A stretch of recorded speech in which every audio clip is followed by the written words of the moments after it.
The alien fleet arrived without warning.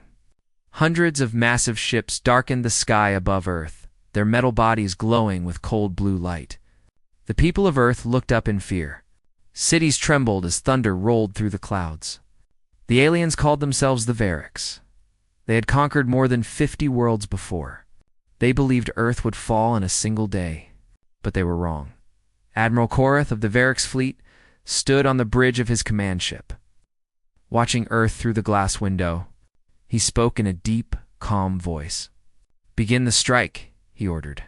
His officers obeyed. Within seconds, beams of light shot down toward major cities: New York, Tokyo, Moscow, Karachi. The attacks caused chaos, but the humans did not surrender. The Variks expected silence and fear. Instead, they saw movement everywhere in a ruined street of New York. A group of firefighters pulled survivors out from the rubble. A man named David kept shouting, "We're still here. Keep moving." The sky burned, but the humans refused to give up. Around the world, soldiers, doctors, and civilians worked together without waiting for orders. They helped strangers. They fought side by side. The aliens had never seen that before. The first counterattack came from space. A single human ship called Vigilant rose from Earth's orbit. It was small compared to the alien fleet, just a gray piece of metal with human markings. Korath watched it and laughed. "One ship. Is this a joke?" he asked. His officers smiled too. But a moment later, the Vigilant fired 3 missiles. The aliens ignored them at first, thinking they could not harm their shields. Then one missile exploded and shut down their radar. The second hit a fuel chamber. The third made the command ship shake. Korath's smile faded. "How is that possible?" he shouted. "Human weapons cannot pierce our defense." His science officer checked the data. "They used an old frequency, sir. Something we didn't block." Korath stared at the screen. The humans had found a weak point in less than an hour. They were not supposed to do that. On Earth, news spread fast. Every country began sharing information. Nations that had been enemies sent help to each other. Scientists uploaded shield data, pilots coordinated attacks, and people used every old satellite they could to confuse the alien systems. The Variks tried to jam communications, but humanity had 1,000 backup ways. Radio, old cable lines, even handwritten messages carried by drones. It was chaos, but it worked. In one destroyed city, a young girl sat beside her injured father. She looked up as human jets flew past, chasing an alien drone. The people cheered from the ruins. For the first time, hope returned. The aliens were stronger, faster, and more advanced, but the humans were unpredictable. They did not follow rules. They learned and adapted within hours. Inside the Variks command ship, Korath watched footage of human resistance. His second-in-command said, "They fight like animals. They don't know when to stop." Korath replied quietly, "No, they fight like they have something to protect." For the first time in his long career, he felt doubt. On the ground, human engineers rebuilt weapons from scraps. In an underground base, scientists tested captured alien tech. One of them, Dr. Lena Ortiz, spoke to her team. "If we can reverse this energy core, we can shut down their main power." She had no guarantee it would work, but no one hesitated. They had nothing to lose. As night fell, the alien ships continued to rain fire, but the humans kept fighting. Every destroyed drone was cheered. Every small victory became a story that spread across the net. It gave strength to others. The world had never been this united. People from different languages and nations spoke with one voice: "We don't give up." At midnight, a massive explosion lit up the sky. The humans thought it was another attack, but then they saw an alien cruiser burning. Someone had taken it down. The message spread in seconds: "We hit them back." Cheers rose even in the darkest shelters. Humanity had drawn blood. Korath looked at the wreckage of the cruiser and clenched his claws. "Prepare the next wave," he ordered. But deep down, something troubled him. Every species they had conquered before had begged for mercy after the first strike. The humans were different. They bled, they burned, but they still fought. And worse, they laughed. He could hear it in their intercepted signals. They were mocking the Variks, calling them space chickens, singing songs in the middle of battle. It made no sense. In the cold space above Earth, the Vigilant drifted quietly. Its hull was broken, but its crew still worked. David, now part of the rescue team in orbit, sent one last message to every channel. "We're not done yet," he said. His voice echoed through static and flames. Across the world, people heard it and smiled. The night ended with Earth still burning, but not defeated. The Variks fleet circled the planet, confused by the resistance. Their commanders calculated again and again, unable to understand how a primitive species could still fight after such destruction. Humanity had lost cities' lives and hope, but not its will. Something deep inside them refused to break, and for the first time, the Variks realized they might be facing the one enemy. The morning after the first day of invasion was quiet. Smoke covered most of the planet. The sun rose behind a curtain of dust, turning the sky into a red haze. Humanity had survived the night, but everyone knew this was only the beginning. The Varik ships still filled the heavens, waiting to strike again. Yet something had changed. The people of Earth had seen that the aliens could bleed, and that single truth gave them courage. In the underground command center beneath London, world leaders met through holographic screens. Generals, scientists, and resistance leaders all argued about the next step. Everyone looked tired, faces pale under flickering lights. Then Dr. Lena Ortiz stepped forward. Her voice was calm but firm. "We can't fight them with strength," she said. "But we can fight them with what they don't have: creativity." Her plan was risky. She wanted to turn captured alien power cells into electromagnetic bombs that could disable shields for a few seconds. It wasn't much, but it was something. David, who had been rescued from the Vigilant, joined the meeting through a cracked communicator. His voice came through static. "Give me a team, and I'll deliver the bombs myself," he said. People around the table stared at the screen. A civilian volunteering for a suicide mission. But Lena nodded. "You'll need to fly through their defense grid. No one's ever done that." David smiled weakly. "Then I'll be the first." Meanwhile, aboard the alien command ship, Admiral Koroth was growing restless. Reports kept coming in: minor losses, communication failures, human resistance spreading. His officers tried to assure him that victory was inevitable, but he saw the truth in their eyes. Fear, not of the humans, but of what they represented. They were unpredictable, emotional, chaotic, and somehow that chaos was destroying the Variks' perfect order. Korath watched intercepted human broadcasts. Soldiers laughing before a fight, a doctor singing to calm a child. Entire cities cheering when one alien ship exploded.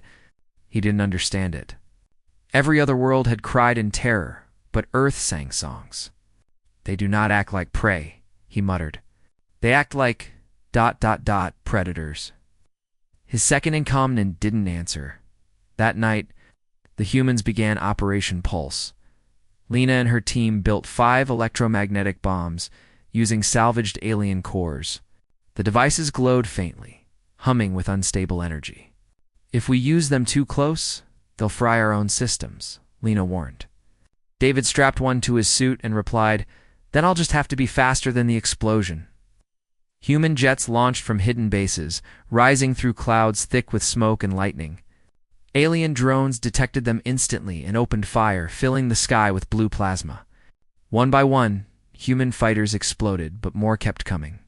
They didn't retreat. David's ship weaved through the fire like a falling star, pushing its old engines to their limit. He could see the main alien cruiser ahead, a floating fortress the size of a city. "Almost there," he whispered. The ship shook as energy beams sliced past. His co-pilot screamed that shields were gone. David didn't care. He armed the bomb, counting down from 10. When the timer hit 1, he ejected. The ship crashed into the alien hull, and the bomb detonated. A flash of white light blinded both sides. The Varik shields dropped for only a few seconds, but that was enough. Human ground forces launched rockets, and hidden satellites fired old nuclear warheads that had been sitting unused for decades. 3 alien ships went dark, drifting like dead metal whales. The cheers from Earth echoed across every surviving radio. Humanity had just scored its biggest victory. Korath slammed his hand on the control panel as alarms blared around him. "How can they adapt so fast?" he roared. "They were primitive yesterday?" The science officer trembled. "They learn, Admiral. They learn faster than we calculated." Korath turned toward the window, staring at the burning wreckage. "Then we will teach them fear." He ordered a total assault. Every Varric ship began charging its main cannon. The plan was simply race entire continents. But before they could fire, something unexpected happened. Their systems started to glitch. One after another, the screens flickered with static. Strange human symbols appeared, smiley faces, memes, even old internet jokes. Someone had hacked them.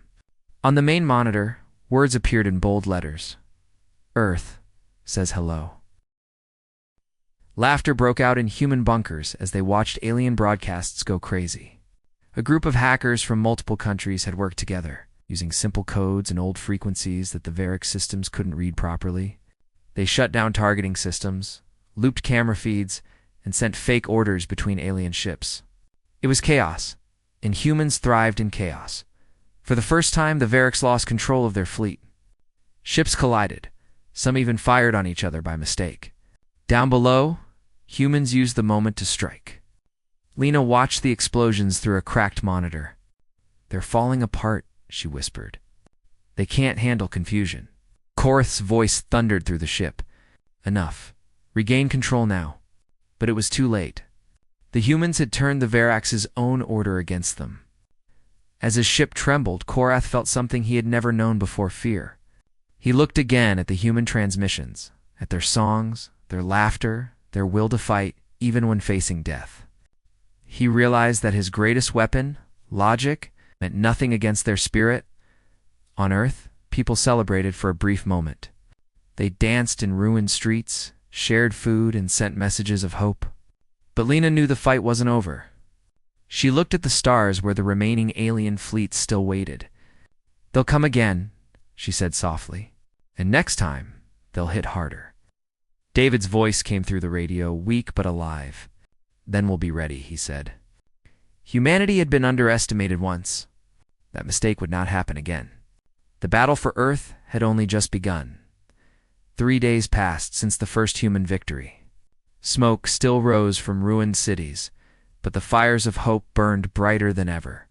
Across the planet, survivors worked like one body, one mind. Humanity was learning how to fight an enemy from the stars. Yet everyone knew the Varrics would not stay silent for long. They were a race built on conquest. They would strike again, and this time, they would strike smarter, deep within the alien flagship. Admiral Korath stared at a hologram of Earth. His expression was cold, but there was anger in his eyes. "We underestimated them," he said. "They fight like no species we have ever met." His advisor replied, "Perhaps we should destroy the planet completely." Korath shook his head. "No, the Supreme Council wants them alive. They want to study what makes them so dangerous." He paused for a moment, watching a video of humans rescuing each other from the rubble. They fight because they care. That emotion makes them unpredictable. On Earth, Dr. Lena Ortiz led her team inside a damaged research facility hidden beneath the Alps. They had recovered an alien memory core from a fallen drone. "If we can understand how they think," she said, "we can predict their next move." Her team worked day and night, decoding strange alien symbols. Every discovery made them realize how powerful the Varrics truly were, but also how rigid, how trapped inside their logic they seemed to be. Humans were messy and creative, and that was their edge. In the ruins of New York, David and a small group of survivors turned their shelter into a command outpost. They used scavenged alien tech and human machinery to build hybrid weapons. David's hands were burned, his face marked with scars, but his spirit was still strong. "They'll come for us again," he said, "and when they do, we'll make them regret it." Around him, people nodded. Mechanics, students, soldiers. No one cared about rank anymore. Everyone was fighting for one thing: survival. Then, One night, the Variks made their move. It wasn't a strike of fire this time. It was silence. Every human communication channel went dead. Radios turned to static. Screens went dark. Satellites lost contact. The world went blind. Panic spread as people realized they couldn't talk to one another. The aliens were using psychological warfare now. From orbit, Korath watched through the mist of his command bridge. They depend on connection, he said. Cut the thread, and their unity will collapse. For a while, it seemed to work. Fear began to creep back. People whispered that the war was over, that maybe the aliens had won. But then something strange happened. Instead of falling apart, humans began to rebuild their own networks. Old ham radios came to life. Pilots used Morse code to send messages through blinking lights. Teenagers wired city buses to act as moving signal stations. The aliens had destroyed modern communication. They couldn't kill human imagination. In a bunker below London, Lena found a way to access part of the alien signal. Using old broadcast towers, she hijacked one of the Variks' channels. Her voice echoed across the world, soft but steady. "This is Dr. Ortiz. We are still connected. We are still here." People everywhere heard her words through broken speakers, and cheers erupted. The aliens had tried to break their minds, but instead they made humans more united. Korath slammed his clawed hand on the control panel. "How are they doing this?" he shouted. His officers trembled. "They are using analog systems, Admiral. Things that shouldn't even exist anymore." Korath's voice lowered to a growl. "They fight with trash, and yet they win." For the first time, the great commander felt a trace of fear run through his chest. Meanwhile, on the ground, David's group discovered something terrifying. From the fallen wreckage of a Variks probe, they found recordings of human voices, cries, screams, and private memories. "They're studying us," David whispered. "They're trying to understand fear." The aliens were not just attacking with weapons now. They were learning how to use human emotions against them. That night, strange signals filled the air. Voices of lost loved ones, old songs, desperate whispers. Some thought they were ghosts. Others realized it was the Variks using recordings to break human morale. Entire camps went silent, listening to the fake voices. It was cruel and smart. Many lost hope. But in one shelter, David stood up and spoke loudly. "Those aren't real. They can copy our voices, but not our hearts." Slowly, people began to smile again. They started singing a song together to drown out the alien lies. The aliens wanted silence. They got defiance. Korath watched the footage from the orbiting drones. He saw humans dancing in the middle of war, laughing through pain, shouting at the sky. "They are insane," one of his generals said. Korath didn't answer.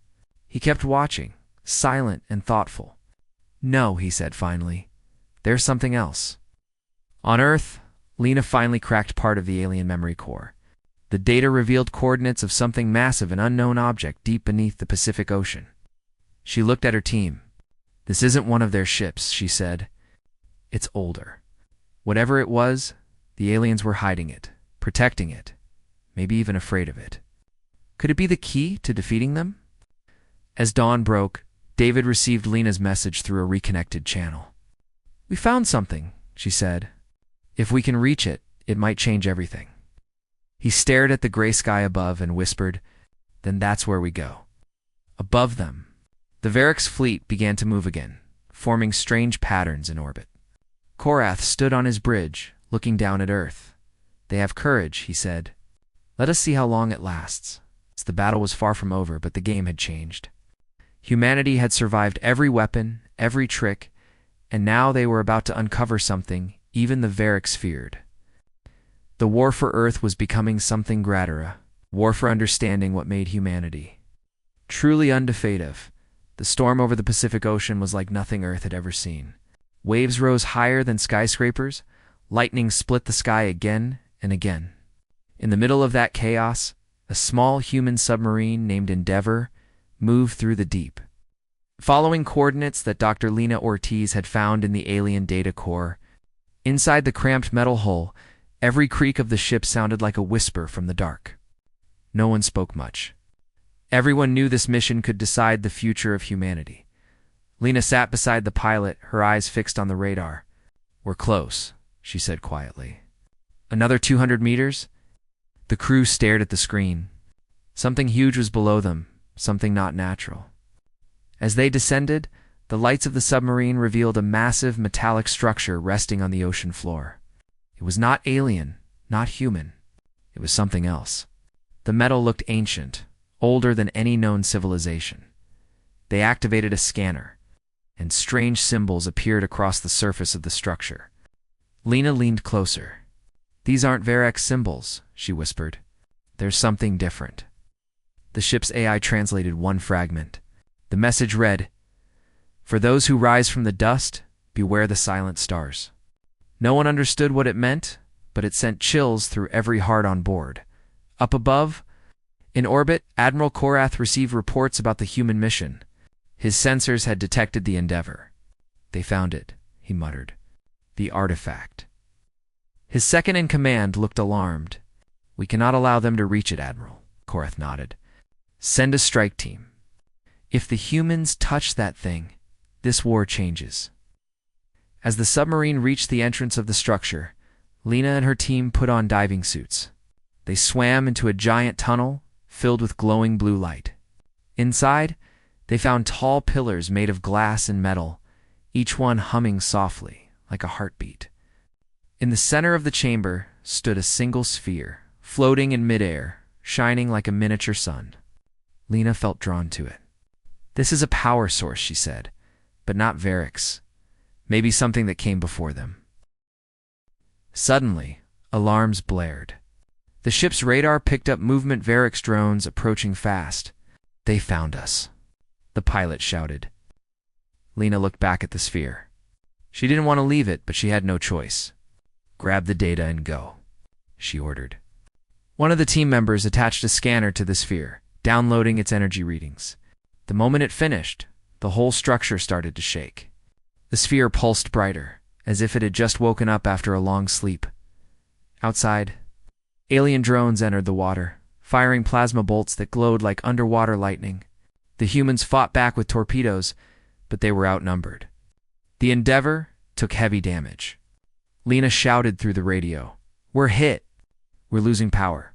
Above them, David's rescue ship was already on its way. "Hold on, Lena," he said through static. "We're coming." Inside the alien command ship, Korath watched the ocean footage. "They triggered it," one of his officers said. A strange energy was rising from the seafloor, spreading like a wave. It interfered with all Varex systems.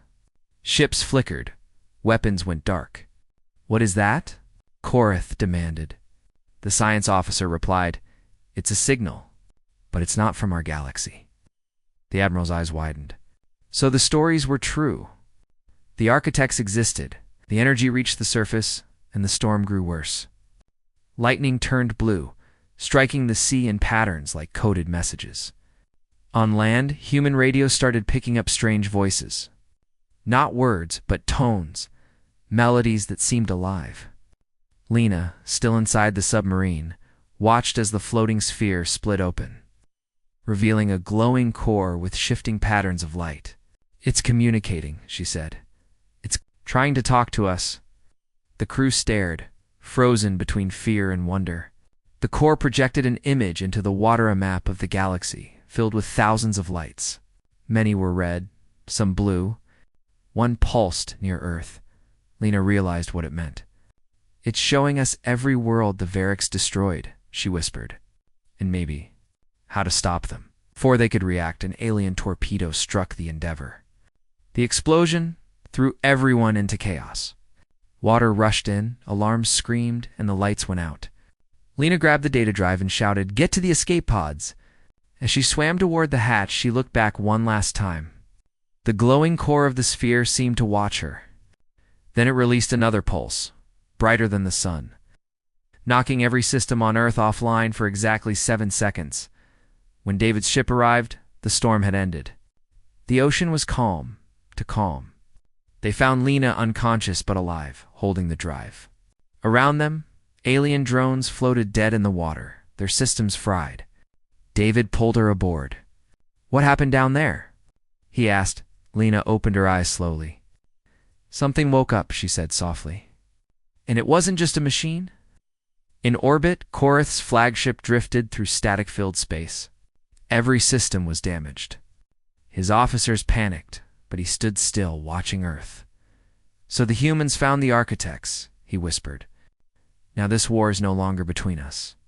It's between life and what came before. On Earth, power returned. City by city, the world was silent for a full day after the pulse. No one could explain what had happened. Every machine on Earth, human and alien, had gone dark at the same moment. Planes froze mid-air, ships stopped in the water, and the Varix fleet drifted helplessly in orbit. Then, one by one, systems began to recover. Humanity had survived again, but something in the sky had changed. The stars themselves seemed to flicker, as if watching. Dr. Lena Ortiz woke in a medical tent on a beach. Her body was weak, her skin burned by radiation, but her mind was racing. David sat beside her, covered in bruises and ash. "You're awake," he said softly. "You scared everyone."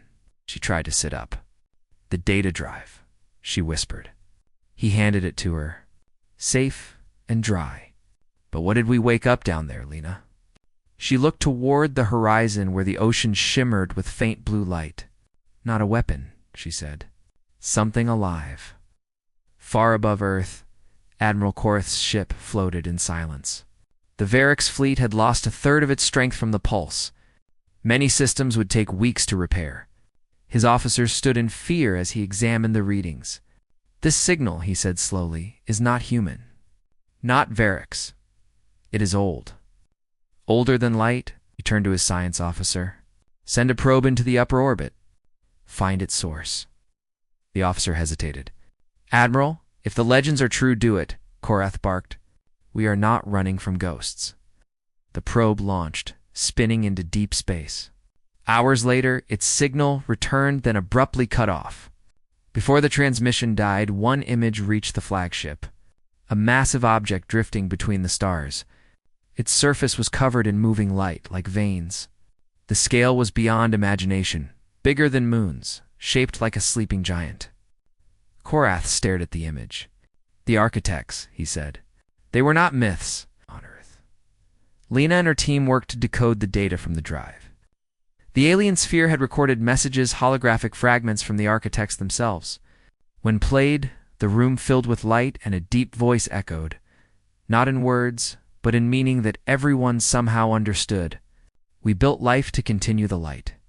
The destroyers turned it to ash. Beware the silence that follows creation." The message repeated and then vanished. Lena looked pale. "The architects created both the Varix and maybe even us." The team fell silent. If that was true, it meant humans and Varix were connected in ways neither side understood. David frowned. "So we're fighting our own brothers?" Lena shook her head. "No, we're fighting their mistake." While the humans struggled to understand, the Varix fleet began to panic. Reports flooded in ships near the edge of the solar system were disappearing without a trace. No explosions, no signals, just silence. Korath gathered his commanders. "This is not human attack," he said. "Something else is hunting us." For the first time, the Varix faced an enemy they couldn't see. Back on Earth, a strange phenomenon began. People started hearing whispers in their dreams, soft voices, calling them toward the stars. Lena's instruments picked up the same frequency from space, the same pulse that had struck the planet. "It's broadcasting again," she said. "But this time, it's stronger." David stared at the screen. "Maybe it's calling us." Lena looked at him, fear in her eyes. "Or warning us." The next day, the sky burned again, but not from war. A bright streak of light descended through the clouds, crashing into the Pacific. The impact shook half the planet. Every radio on Earth came alive at once, repeating a single phrase in thousands of languages. "The makers have returned." The Varix scanners went wild. Something enormous had entered the atmosphere, far larger than any of their ships. Korath's officers screamed for orders, but he could only watch. "They have come back for their creation," he whispered. "And we are nothing but their broken tools." Lena and David reached the crash site before anyone else. The crater glowed blue. Inside it stood a structure of shifting light, like a doorway made of stars. Lena felt drawn to it, the same way she had felt drawn to the sphere. She stepped closer, her voice trembling. "It's alive." David grabbed her arm. We don't know what it is." But the light pulsed once, and a figure stepped out. It wasn't human. It wasn't Varix. Its form kept changing, like mist taking shape. A deep, calm voice filled their minds. "Children of dust." The cycle repeats again. Lena could barely speak. "Who are you?" The figure turned its glowing face toward her. "The ones you call architects," it said. "We made you. We made them. And now, both stand on the edge of extinction." All around the world, people looked up as the sky rippled like water. The Varix fleet, once proud and powerful, now hovered in silence, their weapons useless. On the alien command bridge, Korath fell to his knees. "They have returned," he said. "The true gods." The being looked down at Lena and David. "You have awakened us with your will to survive. But survival has a price. To save your world, you must join with your enemy. Alone, you will both fall." Then the light faded, and the figure vanished back into the portal. The air went still. David stared at Lena. "Join with the Varix. That's insane." She shook her head slowly. "It's the only way." They both looked up at the sky, where alien ships still glowed red against the dawn. Humanity had fought them with courage, but now the war was no longer about victory. It was about existence. In orbit, Korath received the same message, transmitted directly into his mind. Unite or perish. He stood quietly for a long time. Then, with a heavy breath, he gave an order no Varix had ever given before. "Prepare a channel. I will speak to the humans." Below, in the ruins of New York, radio towers flickered back to life. The world waited. For the first time in history, humanity was about to talk to its greatest enemy, not to fight, but to survive what was coming next. The transmission between Earth and the Varix fleet began in total silence. The air inside the underground command room felt heavy as every screen flickered to life. On one of them appeared the tall, scaled figure of Admiral Korath. His red eyes glowed faintly, but his voice was calm.